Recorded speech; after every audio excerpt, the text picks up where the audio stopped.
Anju, I'm coming for you. বলিউডে ফের বড় আপডেট।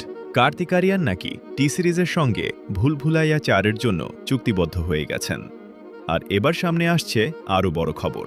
সূত্রের দাবি, ভুলভুলাইয়া 2-এর রাইটিংয়ের কাজ ইতিমধ্যেই শুরু হয়ে গেছে।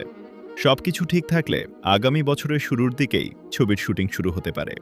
তবে সবচেয়ে বড় চমক হল ভুলভুলাইয়া 2 এবং ভুলভুলাইয়া 3-এর পরিচালক আনিস বাজমি নাকি এবার এই ছবিটি পরিচালনা করবেন না। তার পরিবর্তে নতুন একজন পরিচালক এই জনপ্রিয় ফ্র্যাঞ্চাইজির দায়িত্ব নিতে চলেছেন। এখন প্রশ্ন হল, আনিস বাজমির মতো একজন সফল পরিচালকের পর নতুন পরিচালক কি ভুলভুলাইয়া ফ্র্যাঞ্চাইজির সেই একই ম্যাজিক ধরে রাখতে পারবেন?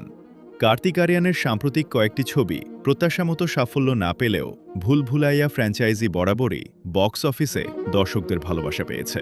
তাই এবার নতুন পরিচালককে নিয়ে দর্শকদের প্রত্যাশাও অনেক বেশি।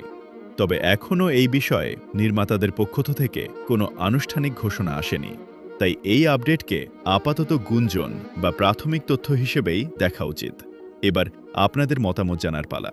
আপনাদের কি মনে হয়, নতুন পরিচালক কি ভুলভুলাইয়া 4-কে আগের ছবিগুলোর মতোই বড় হিট বানাতে পারবেন, নাকি আনিস বাজমির অভাব অনুভূত হবে? কমেন্টে অবশ্যই নিজের মতামত জানান।